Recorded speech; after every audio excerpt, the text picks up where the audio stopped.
Bonjour chers amis, on va continuer ainsi avec l'exercice 2 parce que comme je vous l'avais dit, je vous ai proposé 5 exercices mais nous allons nous progresser aussi doucement pour qu'on puisse comprendre exactement l'intérêt de ces exercices.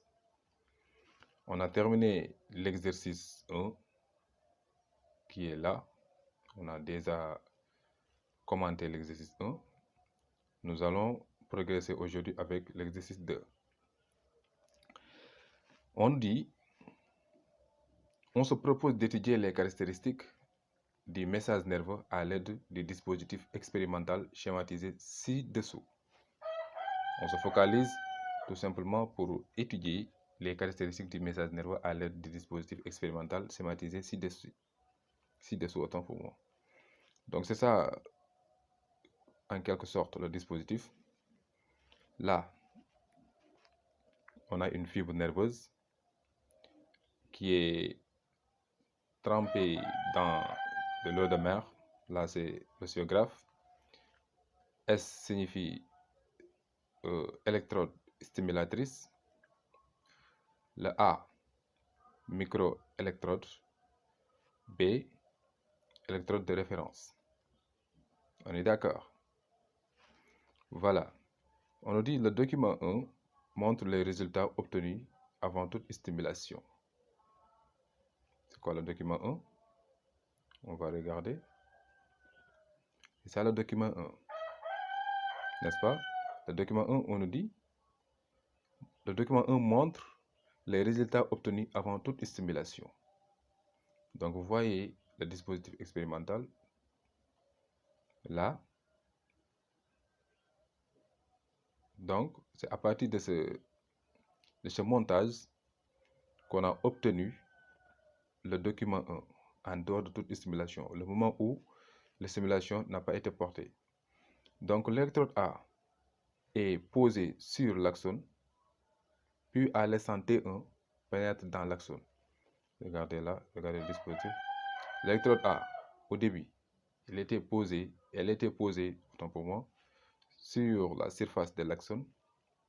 Et à un moment T1, on a plongé l'électrode A à l'intérieur de l'axone. Cela veut dire quoi? À T0, le moment où l'électrode était placée à la surface de l'axone, c'est ça, on a eu ce résultat. Et le moment où T1 est plongé à l'intérieur de l'axone, vous voyez là, on a une déviation brusque vers moins 70 mV. C'est le moment où l'électrode A est plongé à l'intérieur de l'axone. L'exemple, il dit, l'électrode A est posée sur l'axone, puis à l'instant T1, pénètre dans l'axone. Donc, avant T1, le moment où l'électrode A était posée sur l'axone, on observe un balayage horizontal de l'espace. À T1, le moment où l'électrode A est plongé à l'intérieur de l'axone, on observe une déviation brusque vers moins 70 mV de l'espace. On est d'accord? On essaie tout simplement de comprendre. Et voilà. Le document 2, là on a des potentiels d'action avec des amplitudes différentes. On est d'accord? Là aussi, trace de stimulus, c'est là. Là c'est le potentiel de membrane avec des amplitudes, les réponses, n'est-ce pas? Là, on peut dire que c'est enregistrement effectué à partir d'un corps cellulaire. Ce sont des enregistrements qu'on a eu à partir d'un corps cellulaire. D'accord? Là, ce sont des durées de stimulation. Résultats obtenus sur un axone géant soumis à des stimulations d'intensité croissante de 2 à 5. On est d'accord? Là, nous observons que les fréquences ont des amplitudes ce sont de mêmes amplitudes, mais aussi la réponse ont des mêmes amplitudes, mais ce qui les diffère, c'est tout simplement la fréquence. N'est-ce pas? Vous voyez là, les fréquences ne sont pas les mêmes. D'accord? Voilà. Donc, la question c'était, à partir des documents, retrouver les caractéristiques du message nerveux. Donc, qu'est-ce qu'on peut dire par là? On peut dire que ce document montre l'activité électrique d'une fibre nerveuse avant et après des stimulations d'intensité croissante. C'est ça l'exercice. D'accord? L'exercice, c'est un document. Donc, le document montre tout simplement l'activité électrique d'une fibre nerveuse avant et après des stimulations. En général, c'est ça. L'activité électrique d'une fibre nerveuse avant et après des stimulations d'intensité croissante. C'est ça l'exercice. Donc, on va essayer d'analyser document par document. Le document 1, en dehors de toute stimulation, le spot dévie et reste constante vers moins 70 000 volts. C'est ce qu'on appelle le potentiel de repos. C'est ce qu'on disait. Avant, au moment où l'électrode A est porté à la surface, au niveau, au niveau de la surface de la fibre, c'est ce qu'on observait. Un balayage horizontal. Le moment où l'électrode A est placé à l'intérieur de l'axone, on voit que le spot dévie vers moins 70 000 volts. N'est-ce pas? Donc, il y a une différence de potentiel entre l'intérieur et l'extérieur de la fibre. Raison pour laquelle on dit qu'en dehors de toute stimulation, le spot dévie et reste constante à moins 70 000 volts. C'est le potentiel de repos. D'accord.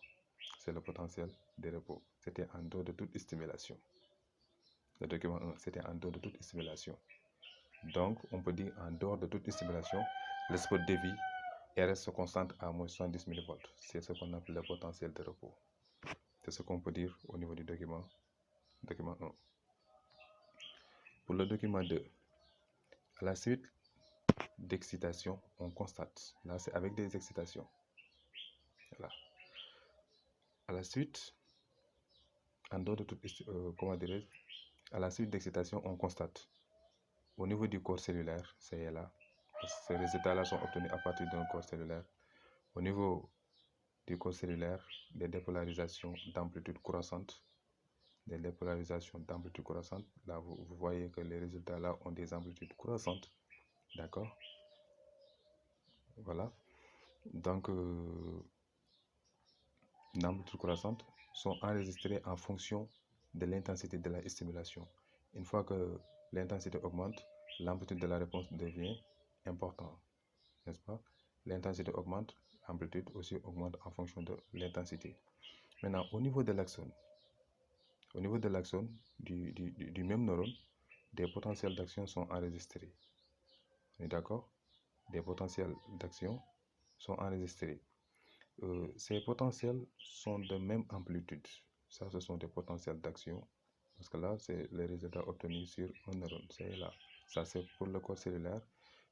Là, c'est au niveau de l'axone. On peut dire que ces potentiels d'action sont de même amplitude. Regardez, sont de même amplitude. D'accord? Mais avec une fréquence qui augmente avec l'augmentation de l'intensité de stimulation. Là, vous voyez là, la fréquence des réponses est beaucoup plus élevée ici que là, que là, que là. Donc, on peut dire que au niveau de 5, l'intensité de stimulation 5 est beaucoup plus intense que celle de 4, 3 et 2, ainsi de suite. C'est l'intensité 2 qui est beaucoup plus faible que les autres. Donc, on a les réponses de même amplitude, mais la fréquence diffère. N'est-ce pas? Voilà.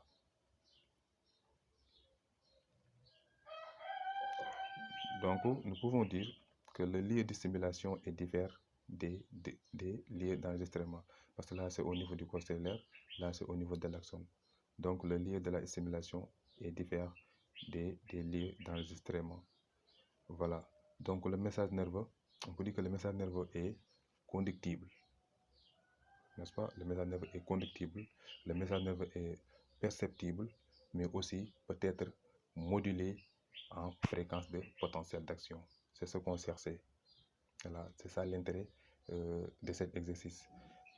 On peut dire, conclure de manière après les analyses et tout, le message nerveux est conductible, le message nerveux est perceptible, mais aussi peut être modulé en fréquence de potentiel d'action.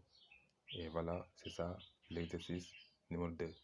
Si vous n'êtes pas encore abonné à ma chaîne, veuillez cliquer sur le bouton s'abonner et activer la cloche pour ne pas manquer les autres notifications. Merci beaucoup.